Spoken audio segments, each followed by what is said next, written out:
Boa tarde, pessoal. Como o Jura falou, primeiro obrigado pela presença da banca, dos demais membros, pela presença do Jura também, pela orientação. Vou apresentar sobre o que eu fiz, né? Nós fizemos sobre a avaliação do estado do tempo, a avaliação espaço-temporal do estado hidrográfico da zona costeira centro-norte de Santa Catarina. Já começo com a pergunta: o que seria, né, o estado trófico? Bom, quer que desliga primeiro a luz aqui? por favor, Assim? isso, obrigado. Bom, o estado trófico, dá para se dizer, seria uma fotografia do momento, né? A fotografia de qual o grau de eutrofização que está. Segundo Nixon, a eutrofização é um processo, não um estado trófico. Ou seja, o estado trófico vai medir o grau de eutrofização que está no sistema, segundo Nixon. Tem diversas definições, segundo os pesquisadores dessa área. Alguns eles definem a eutrofização como as causas, outros como as consequências e outros como os efeitos.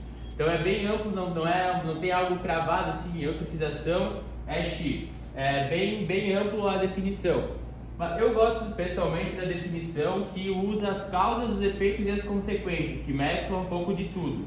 E já adiantando, o índice ele trabalha com essas três, as causas, os efeitos e as consequências. O índice que foi utilizado nesse trabalho para medir o estado trófico, ou o grau de trofia. Os termos aqui de Barreto, eles falam que a eutrofização é o aumento da concentração de nutrientes, especialmente o fósforo e o nitrogênio nos ecossistemas aquáticos, que tem como consequência o aumento de suas produtividades. Esse processo pode ser também natural ou antrópico. Naturalmente vai ter uma entrada de nutrientes no sistema, porém os seres humanos, através das atividades de efluentes domésticos, efluentes industriais, podem aumentar esses nutrientes que chegam nos rios e lagos e zona costeira e intensificar o processo de eutrofização. Essa aqui é a tabelinha que, segundo o Nixon, ele estava definindo como ligotrófico, mesotrófico, eutrófico, hipertrófico, baseado apenas no carbono orgânico que tem no sistema. Então, só para ver que tem várias definições, né? Nesse trabalho vai ser utilizada mais a que mede as causas, efeitos e consequências, que seria o índice do... Depois eu vou comentar sobre isso, já estou me adiantando aqui. Bom, primeiro as causas. Essa aqui é uma tabelinha que tem um esqueminha que tem no Clausen, nesse artigo do Clausen, em 2009. Ele fala que as causas é o enriquecimento por nutrientes, os autóctones e os alóctones, que é o que vem de fora, através de rios, de lixiviação, drenagem continental, e os alóctones, que é quando a matéria orgânica é decomposta e ela passa de novo de particulado para os nutrientes dissolvidos, que vai aumentar o nutriente do sistema a partir da matéria orgânica presente no sistema. E aqui está escrito isso, né? Os nutrientes internos, os nutrientes externos, esse transboundary nutrient fluxes seria o que é não só do local, por exemplo aqui em Itajaí, o que vem proveniente da bacia de drenagem do rio Itajaí, mas sim também todos os outros nutrientes que vêm acumulados no planeta todo, de agricultura e tal, que isso vai influenciar, o macro vai influenciar em escala menor também. E fatores ambientais, isso é muito importante. Não adianta ter só nutrientes, se chega os nutrientes do rio para a zona costeira e ele é disperso totalmente e ele não fica ali dando tempo para os organismos utilizarem eles e ocorrer o processo de eutrofização, né? Então tem fatores ambientais também. Se for num local que é muita turbidez, que a turbidez é muito alta, também não vai permitir que esse processo ocorra. Aí aqui, os efeitos. Os efeitos diretos seria o aumento do fitobentos, que é musgos e líquens, o aumento do fitoplâncton e o aumento das macrófitas, que seriam os produtores primários, né? Microalgas e macroalgas. Esses organismos, eles, quando vão aumentando sua biomassa, eles vão retirando material dissolvido, que seriam os nutrientes dissolvidos, e vão construindo organelas, proteínas, utilizando os processos metabólicos, e isso aí, passando do material dissolvido para particulado, vai aumentar a turbidez do sistema. E eles podem vir a se autolimitar também. Produz muita produtividade, muito fitoplâncton, muito organismo. Vai aumentar a turbidez e vai acabar podendo se autolimitar. Aqui daí são os efeitos, né? Os efeitos seriam mudança de habitat, algas tóxicas, pode ser que a retirada de algum nutriente e o aumento da turbidez favoreça evolutivamente, né, a espécie que evoluiu para se adaptar melhor ao ambiente, adaptativamente pode favorecer alguma alga que produz alguma toxina, como cianobactérias, dinoflagelados. Isso está relacionado à eutrofização também. Aí aumento de bactérias, né, que vão ser os que vão consumir, alguns organismos que vão consumir esse fitoplâncton, e também os outros organismos de cadeia de níveis tróficos superiores. Vai aumentar todos os organismos de nível trófico a partir dos produtores primários que vai aumentar. Isso pode aumentar a espuma, vai aumentar a matéria orgânica do sistema, pode gerar espuma, vai aumentar a sedimentação, né? O material detrítico produzido por esses organismos, desses próprios organismos, podem sedimentar e aumentar a matéria orgânica no fundo e que pode reduzir o oxigênio dissolvido através da reação de degradação da matéria orgânica, que vai consumir o oxigênio. Então esses aí são os efeitos, digamos assim, da eutrofização. O que pode contribuir para a ocorrência da eutrofização? Grandes contingentes populacionais, disponibilidade de nutrientes. Por exemplo, já vamos trazendo um pouco aqui para a nossa área, né? No verão, por exemplo, nossa área recebe uma grande quantidade de turistas e aqui no Brasil inteiro nós sabemos que não tem um sistema muito eficiente de tratamento de efluentes. Então, vai ter muita gente, sistema ruim de tratamento de efluentes, vai acabar chegando mais efluentes nos rios, nos estuários e na zona costeira. E a hidrodinâmica também pode ocorrer dependendo do tipo de vento, pode empilhar água na costa, que aumenta o tempo de residência, ou pode tirar a água da costa, que diminui o tempo de residência e não favorece o processo de eutrofização. E a luz e a temperatura, né? Então, no verão, vai ter muita gente aqui, trazendo para a nossa área, muita gente, relativamente, nutrientes sendo liberados por causa da má gestão de resíduos, e luz e temperatura. Se tiver hidrodinâmica, pode ocorrer o processo se intensificar e gerar efeitos deletérios, como consumo de oxigênio, diminuição de oxigênio, aumento de turbidez, blooms de algas que aparecem na praia, um monte de blooms de algas, macroalgas.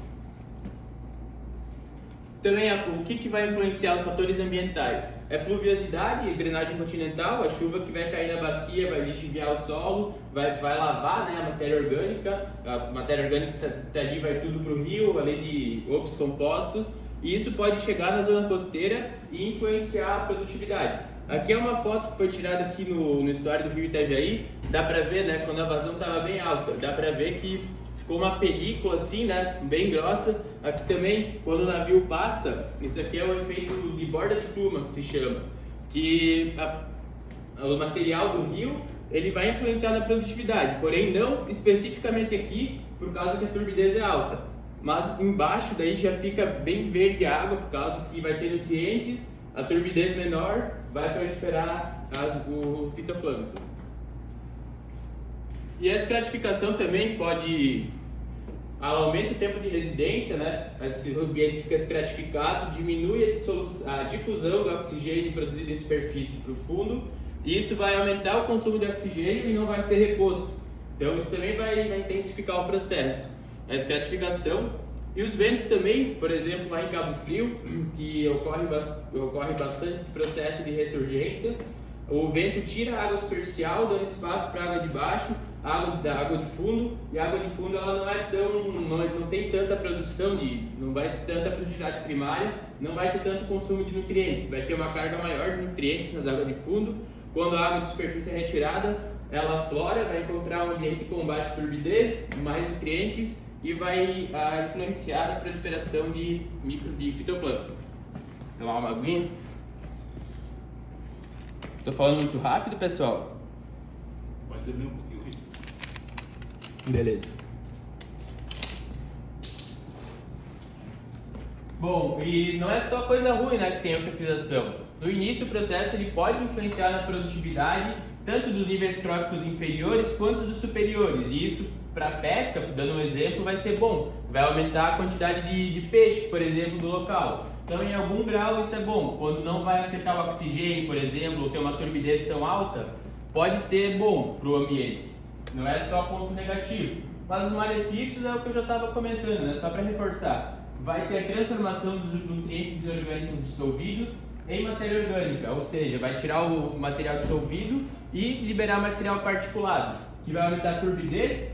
Pode ser ruim para alguns organismos que não estão adaptados com a turbidez mais elevada. Essa matéria orgânica sendo consumida também vai diminuir o oxigênio dissolvido através do seu consumo.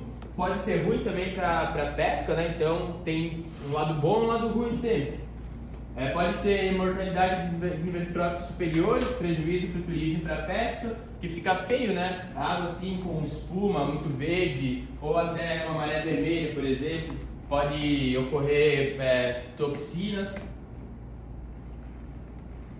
Então, os índices de qualidade de água. Uma boa maneira de se estudar o processo de eutrofização que é muito complexo, né? Já deu para ver, envolve nutriente, envolve oxigênio, turbidez, clorofila, envolve várias coisas. Então, uma maneira boa de se estudar isso é através de índices.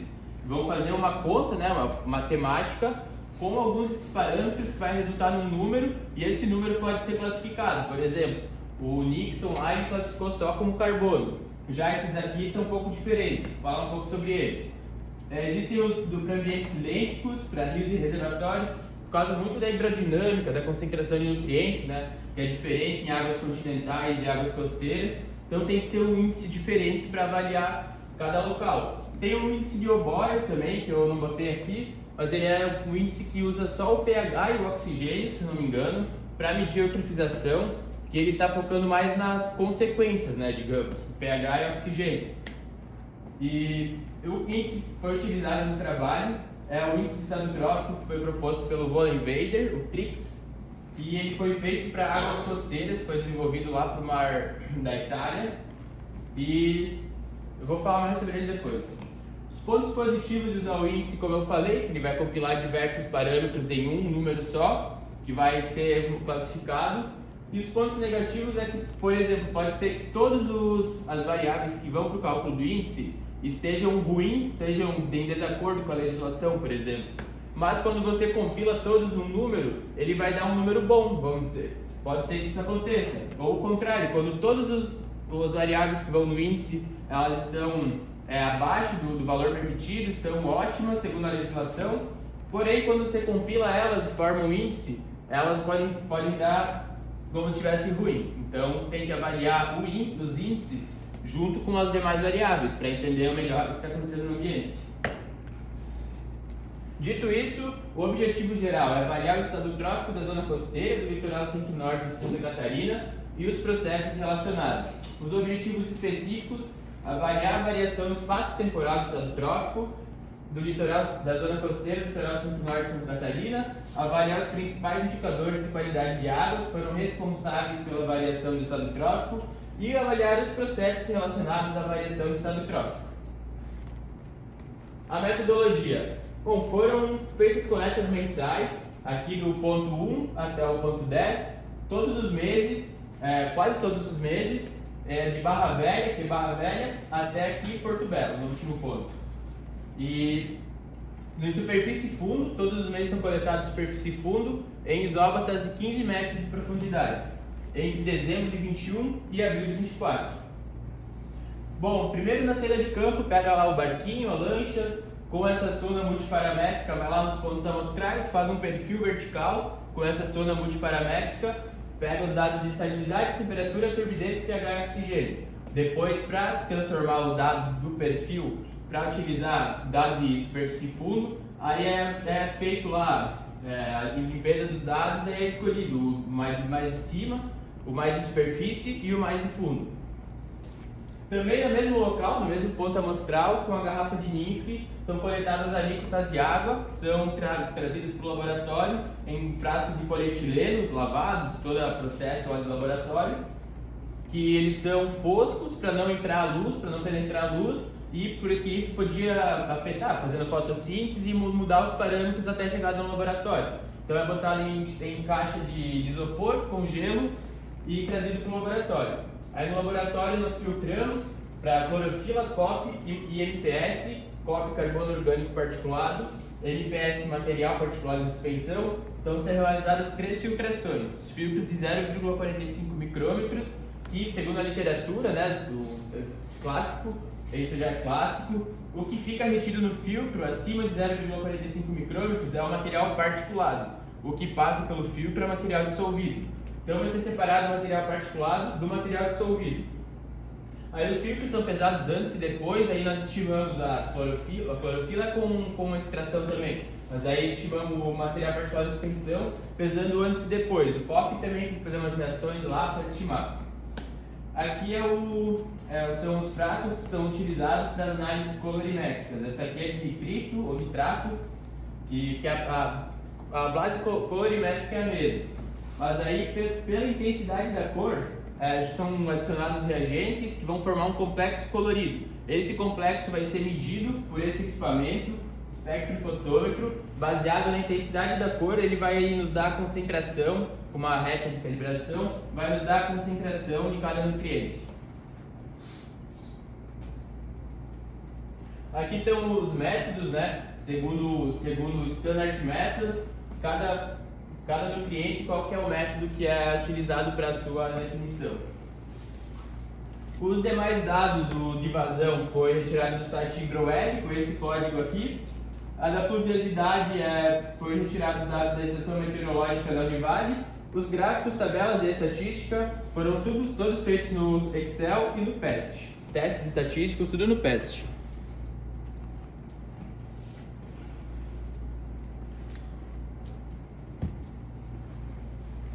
O índice de estado trófico vai ser utilizado, como já disse, é o Trophic Index do Wollenweider, que ele vai ser uma conta, né, uma equação matemática, que é um logaritmo de 10 da clorofila A, vezes o nitrogênio inorgânico dissolvido, vezes o fósforo inorgânico dissolvido, vezes a diferença de saturação máxima do oxigênio.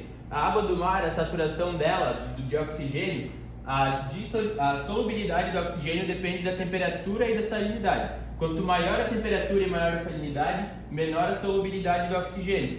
Então, nós vimos quanto que falta para ter 100% de saturação, ou seja, se tem 110% de oxigênio, então vai o 10 para a fórmula. Se tem 40%, vai o 60 para a fórmula, tudo em módulo, né, para ser um valor positivo. E esse aqui foi calculado, é o K e o M, são os fatores de escala. Cada local eles vão ter uma variação dos parâmetros de nutriente, de clorofila, de oxigênio natural, digamos, característica, melhor dizendo, para cada local. E para comparar o local, tem que ter um fator de escala com base nesses parâmetros do local mesmo. Tipo, pega a base de dados, pega os logaritmos máximos e mínimos, aí faz as contas, assim, não precisa entrar muito em detalhe aqui, né? Mas daí soma o logaritmo máximo, daí dá um número e o K e o M, e daí esses números são utilizados na fórmula. Aí, conforme der o resultado do TRIX, dessa conta, vai ser classificado em eutroligotrófico, oligotrófico, mesotrófico, trófico e hipertrófico. Já adiantando, o trabalho só apresentou esses aqui, ó, oligotrófico, mesotrófico e eutrófico.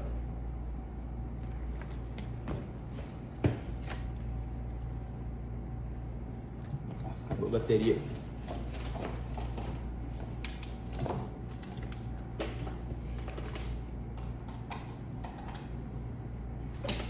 Só um minutinho aí, pessoal.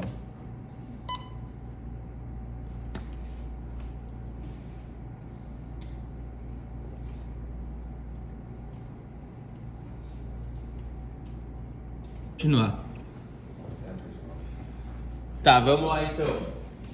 O fator de escala definido, né? Cada área tem que ter um fator de escala, dependendo das suas próprias variações, para compor o índice.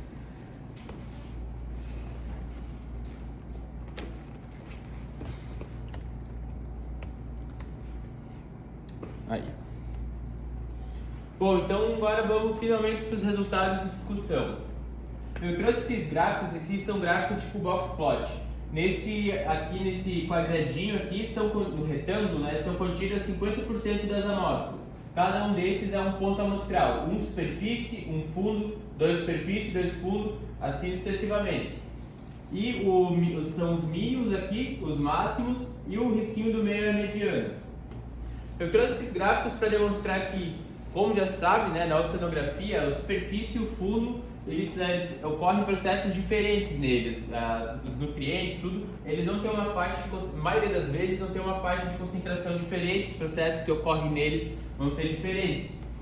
E, por exemplo, aqui o oxigênio, quase sempre em superfície o oxigênio vai ser mais alto do que no fundo, assim como o pH, que o pH ele é muito associado com o oxigênio, porque o que mais serve para acidificar o meio no oceano é o CO2, que através da reação do CO2 com H2O vai formar ácido carbônico, que vai liberar H+, que vai diminuir o pH. A fotossíntese, ela retira o CO2 da água para produzir oxigênio, ou seja, quando está ocorrendo fotossíntese, vai aumentar o oxigênio e vai aumentar o pH, porque esse CO2 que estava formando ácido carbônico para liberar H+ na água, ele vai estar agora fazendo parte da produção de energia, da fotossíntese dos produtores primários. Então, e esses produtores também, tá vendo que o oxigênio no fundo ele fica um pouco menor, às vezes, em alguns locais? Muito por conta do que ocorre em superfície. Esses produtores primários em superfície, eles morrem, né, sedimentam, aumentam a matéria orgânica do fundo, e quando aumenta a matéria orgânica do fundo, vai ter mais, o consumo dessa matéria orgânica reduz o oxigênio. Também pode aumentar as bactérias, né, e os outros organismos, que com a respiração, eles aumentam ainda mais, retiram o CO2, retiram o oxigênio e liberam CO2 na respiração. Então, só para prestar atenção que nos processos de superfície e fundo, primeiro momento, a região se diferencia muito entre superfície e fundo. Também dá para ver aqui na salinidade que os pontos aqui, ó, esses aqui, ponto 2 ponto 13 e ponto 4, eles estão bem próximos aqui ó, do rio Itajaí-Açu, da desembocadura do rio Itajaí-Açu. E por isso que a salinidade deles foi um pouco menor. Esses aqui são mais associados ao rio Itapocu, mas também o rio Itajaí-Açu ele influencia mais as partes do norte. Por causa da força de Coriolis, quando o estuário na região sul para o leste ele sai para o leste, a força de Coriolis vai causar um desvio dele para o norte, segundo Schettini. Aqui também foram realizados gráficos de pluviosidade, de vazão de 7, 15 e 30 dias, que até foi um questionamento do professor Mauro, que nós sempre utilizávamos a média de 30 dias anteriores à saída de campo. Como a saída é mensal, né, pegava a média dos 30 últimos dias para tentar correlacionar a vazão com os parâmetros. E o professor Mauro questionou por que não de 15, por que não de 7. Então foram feitos os gráficos de 15, de 7 dias, de 30 dias, médias, né, anteriores à saída de campo, e essas tabela de correlação, R de Pearson e P de Pearson. E no caso, como os pontos, a latitude deles, ela não é tão diferente, né? Eles são muito próximos latitudinalmente. Então, o que mais vai influenciar esses pontos vai ser a entrada de água continental, no caso, representado também pela salinidade, né? O que mais vai influenciar essa área vai ser as entradas de água continental. A maior correlação foi a de 7 dias, ou seja, a vazão de 7 dias foi o que mais teve o p-valor menor, né, aqui no elevado a menos 5, elevado a menos 6 e elevado a menos 7.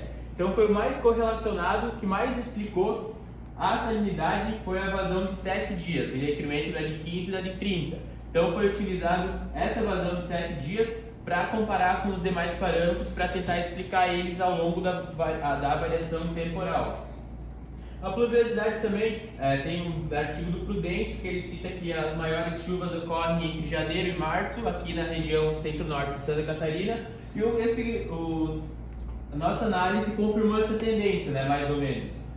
Esses dois aqui foi outubro e novembro de 2023, que ocorreram aqui, dá para ver pelas vazões também, foi quando ocorreu bastante enchente aqui, em Blumenau, em Brusque, vários locais ocorreram bastante enchente aqui na nossa região. Dá para ver que estava bem elevada a vazão. E um spoiler, o índice de estado trófico também ficou bem elevado nesses 2 meses aqui. Além disso, a vazão de 7 dias ela também explicou, ela foi correlacionada com a clorofila, a turbidez, era de se esperar, né? Turbidez, material particulado, os coliformes fecais também, e também foi correlacionada com a pluviosidade. Foi feito um diagrama TS para avaliar a presença de massas de água aqui na região. Foi notada a presença da ACA, que é a segunda definição de Miranda, de maior 34,5 a salinidade e menor do que 20. Então essas amostras aqui, elas representam a água continental do Atlântico Sul. E ela exerceu uma influência no estado trófico, mas uma influência mais indireta, porque ela ajudou a estratificar o ambiente e isso ajudou a diminuir, a aumentar o consumo do oxigênio, diminuir o consumo do oxigênio. Porém, eu realizei um teste estatístico para ver se tinha diferença no estado trófico com e sem a ACAS e deu que não existe diferença estatisticamente significativa, apesar de ela influenciar indiretamente através da depreciação do oxigênio. A água tropical, com as outras massas de água, a água tropical não foi encontrada aqui. A estratificação, foi notada a estratificação, né, a luz em amarelo relacionada com a ACAS, que seria janeiro, fevereiro de 2022, esses aqui, e janeiro de 2023. Dá para ver que aqui, ó, primeiro falar, né, que esse gráfico aqui, a barrinha azul claro é a superfície e a média da superfície para cada mês de todos os pontos amostrais. Então, essa aqui, por exemplo, dezembro de 21, é a média de todos os pontos amostrais com o erro padrão de superfície, azul escuro de fundo, e assim sucessivamente. Aí a salinidade, nós podemos notar que aqui, ó, quando deu aquela vazão bem alta lá, que teve enchente, olha a salinidade na superfície como ela ficou muito baixa em comparação com o fundo, e isso ajudou a estratificar o ambiente. Em alguns momentos, tipo aqui, a temperatura muito baixa em relação muito baixa temperatura em relação à superfície. Isso estratifica o ambiente e o ambiente estratificado tende a aumentar o estado trófico por causa da depreciação do oxigênio e do isolamento das águas no fundo. A vazão e a salinidade, né, os períodos que a vazão estava um pouco alta, aqui também a salinidade foi diminuída na superfície, né? Teve também uma relação entre produtividade e hipóxia, e nos períodos aqui muito associado também à estratificação, né? No verão, dá para ver que a produtividade está elevada, tanto pela clorofila, está com umas barrinhas grandes, e também no oxigênio dissolvido, que aqui é a faixa de 100% de saturação e aqui de 50%. Então, teve momentos que a saturação na superfície estava bem elevada, juntamente com a clorofila, o que indica que estava tendo uma relativamente elevada produtividade primária, enquanto no fundo o oxigênio estava bem baixo.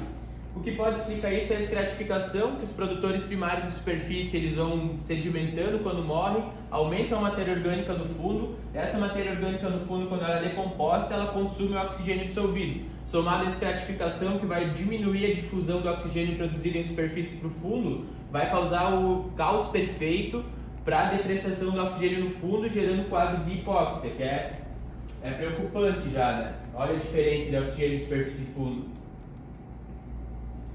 Falando do Trix, aqui o 6 significa, o acima do 6 que ficou eutrófico, classificado como eutrófico, abaixo do 4 foi o classificado como mesotrófico. Oligotrófico, desculpa, entre o 4 e o 6 são os mesotróficos. Dá para ver que a maioria das médias foram classificadas como mesotróficas, que o fundo tem a tendência do estado trófico maior que a superfície, muito por causa do oxigênio. O oxigênio ele mostrou correlação positiva para explicar o Trix, inclusive no fundo. E grande parte da responsabilidade do aumento do oxigênio no fundo grande parte da responsabilidade do aumento do estado trófico no fundo é devido à depreciação do oxigênio. E tem uma tendência de aumento no verão, né? Mais ou menos, tipo aqui, ó, em janeiro estava meio baixo, aumentou e diminuiu. Aqui também, ó, vai aumentando e diminuindo. Também aumenta e diminui. Então todo verão ele tem uma certa tendência de aumentar o estado trófico e depois ele diminuindo bem bonitinho, digamos assim, né? Dá pra ver uma relação aqui bem clara. Vou demonstrar. Tem a tendência de aumento também com a vazão da pluviosidade. E em 2023, por exemplo, aqui, ó, 2023 aqui em julho já estava mais elevado do que o normal, né? O que pode explicar isso, mas o ano inteiro de 2023, aqui no início de 2024, o estado trófico foi mais elevado. Uma possível explicação para isso seria do El Niño, que o El Niño ele aumenta as chuvas, né, ele aumenta a umidade e as temperaturas aqui da região sul, e isso pode contribuir para o aumento do estado trófico. Isso já é bem documentado, bem explicado por diversos pesquisadores da área. A influência do El Niño no estado trófico, que é o que eu estava falando sobe e desce no verão, né? Tem mais ou menos essa tendência. foi a tabela de correlação. É o P, superfície, e o R, superfície fundo, P, superfície fundo. Os em amarelo eles fazem parte do cálculo do Trix, então é de se esperar, né, que tenha uma correlação entre os amarelos, que fazem parte do cálculo do Trix, para explicar o Trix, o índice isotrópico. E os outros aqui teve correlação com o pH, que o pH tem total relação com a fotossíntese, com a produtividade primária, como eu expliquei. A turbidez e o MPS também, porque além de vir com a vazão, né, a turbidez e o MPS aumentarem com a vazão, eles vão no próprio local, se existir produtividade primária, o material dissolvido, os nutrientes dissolvidos vão se transformar em partículas, em material particulado, que isso vai aumentar a turbidez e o MPS. Inclusive no fundo, turbidez e no superfície fundo, né? É bem interessante esse resultado. Agora falar sobre análise espacial. Como nós vimos, tem uma boa diferença entre a região em relação a entradas de água continental. Aqui é a salinidade para a região de Itajaí. Itajaí é aqui. Aí, ó. Aí foi separado assim as regiões para facilitar o entendimento, para não ficar um monte de box plot com algumas similaridades entre os pontos mais próximos, né? Então foi optado por fazer essa divisão em relação à salinidade, que é o que mais vai definir, como eu disse, as diferenças da região serão as entradas de água continental. E a salinidade de Itajaí ficou bem mais baixa, né? Dá para ver aqui. E depois do norte, de BC e do sul. Aí foi aplicado um teste, estatístico ANOVA, que ele vai nos responder se tem diferença estatisticamente significativa entre as regiões ou não. E o teste ANOVA deu esse valor aqui, que é menor do que 0,05, então confirmou que essa separação que existe diferença estatisticamente significativa nessa separação por regiões. Para a superfície, o fundo ele não tem tanta diferença. Mas ele, como foi para a superfície, foi usado para o fundo também essa separação, né? Para analisar como as variáveis influenciam, né, nas regiões, foram feitos alguns PCAs. Esse aqui tem a região norte em amarelo, a região de Itajaí em marrom, BC em verde e o sul em azul. Aí, observe-se aqui que os pontos de Itajaí ficaram nessa região aqui, muito influenciados pela turbidez, nitrato, coliformes fecais, amônio e fosfato. E do lado oposto da salinidade, o que é condizente, porque nós sabemos que o rio Itajaí-Açu ou as águas continentais elas vão acrescentar nutrientes, aumentar a turbidez, aumentar coliformes também, né, por causa do esgoto que é despejado nelas. Então faz total sentido os pontos de Itajaí, sendo que tem um rio com a maior vazão da área de estudo, apresentar maior correlação com essas variáveis. E do outro lado da salinidade, né, as menores salinidades, então está totalmente condizente com o que era esperado, digamos assim.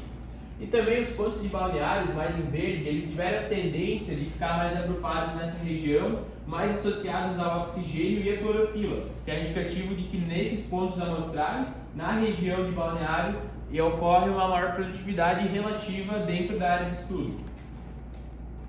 Peço perdão pela resolução da imagem, mas aqui também foi pensado. Se nós tirarmos os pontos de Itajaí, será que não dá para ver alguma outra grande tendência na área de estudo com o PCA? Daí foi feito isso e basicamente os pontos de Barra Velha, lá dos pontos do norte, eles substituíram os Itajaí, mais associados aos coliformes, nitrato, turbidez, aos nutrientes, do lado oposto da salinidade, ou seja, a maior vazão é do rio Itajaí-Açu. A maior vazão é do rio Itajaí-Açu, média de 230 metros por segundo ao quadrado, está um pouco desatualizado. No trabalho deu essas vazões aqui, porque pegou uns períodos bem chuvosos, né? Então não tem porque eu ficar citando. No rio Itapocu, a segunda maior vazão, com 78,7 metros por segundo ao quadrado. Daí o rio Camboriú 2,7 e o rio Perequê 1,3. Então faz total sentido você retirar os pontos de Itajaí, com a vazão bem elevada, e colocar a segunda maior vazão vai meio que substituir os pontos que estão mais associados às águas costeiras. Foi bem isso que aconteceu. Balneário continuou ali um pouco mais com a tendência de ser associado ao oxigênio e à clorofila. Além disso, além do rio Itapocu em si aumentar essa turbidez, nutrientes e tal, eles vão, como eu disse antes, através da força de Coriolis, a pluma estuarina daqui do rio Itajaí, dos estuários, elas têm a tendência de se deslocar para o norte, no hemisfério sul, por conta da força de Coriolis. Então, possivelmente o rio Itajaí também está influenciando nessas variáveis aqui, mais ao norte. No fundo também foi feito PCA, mas ele não foi explicativo. Na verdade, ele explicou que existe uma mistura muito grande entre as regiões que não tem algum padrão claro a ser observado. O fundo é muito parecido. Não é igual, é muito parecido. Aí, tomar uma aqui.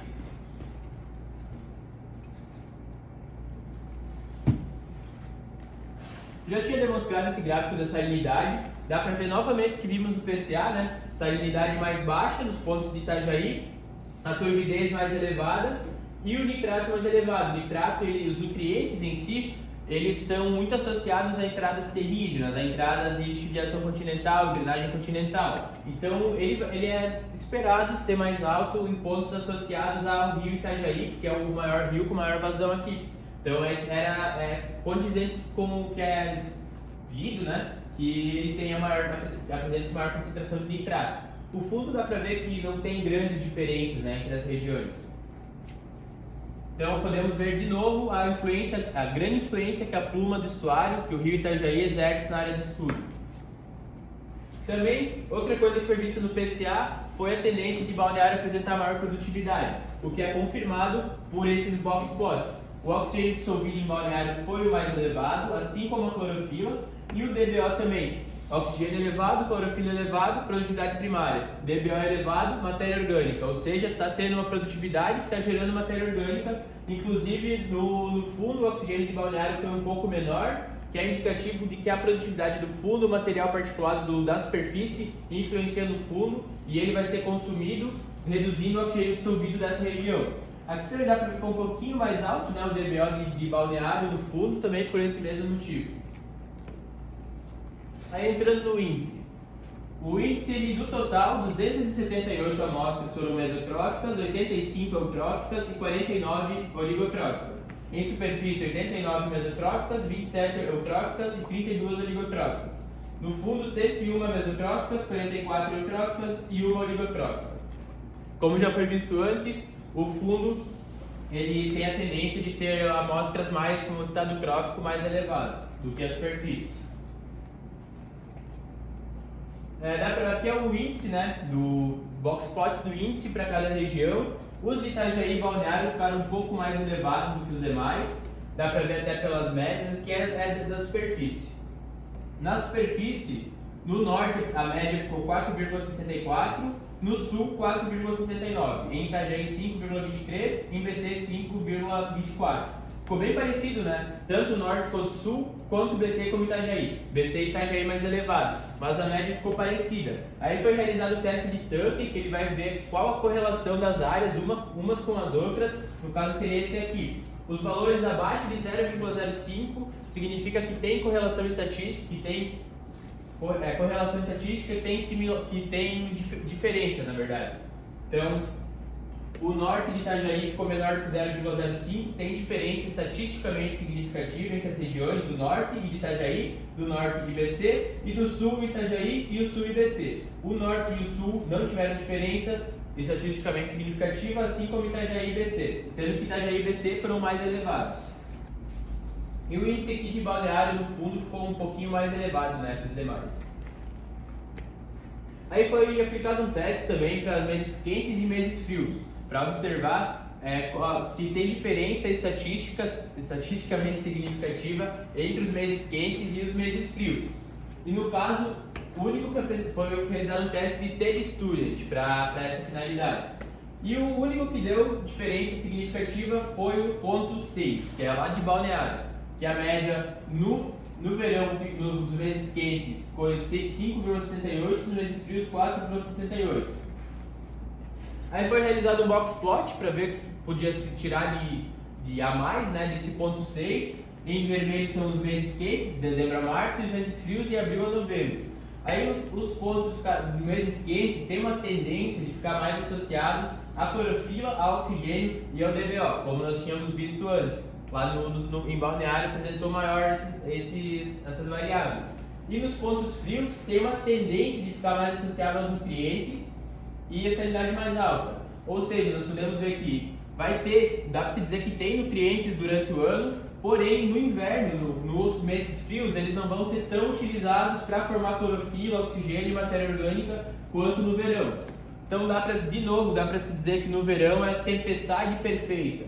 Vai ter nutriente, tem na região, mas no verão vai ter maior luminosidade, maior temperatura, vai ser a tempestade perfeita para a ocorrência de eutrofização, no caso, para aumentar o processo eutrófico. Aí as conclusões, finalmente, a vazão média de 7 dias se mostrou melhor para explicar a variação de diversos parâmetros de Nutrix. A divisão superficial da área de estudo em regiões está muito relacionada à influência do rio Itajaí-Açu e o fundo não apresentou diferença estatisticamente significativa. As regiões de Itajaí e de Balneário apresentaram maior produtividade primária. Produtividade de superfície exerce influência no fundo, principalmente em BC e Itajaí. Foi notada a presença da ACAS em alguns períodos no fundo, no verão. O verão apresenta tendência de aumento da produtividade de superfície, que, somada com a estratificação, pode gerar quadros de hipóxia. O índice, o TRIX, foi maior no fundo, está relacionado principalmente à diminuição do oxigênio dissolvido devido ao aumento da matéria orgânica em superfície. E a maioria das amostras foram classificadas como mesotróficas, porém o TRIX apresentou variação sazonal, passando de mesotrófico para eutrófico nos períodos quentes. Agradecer ao Univale, ao OC, ao CAPES, CNPq e à FAPESC. É isso aí, obrigado pela atenção.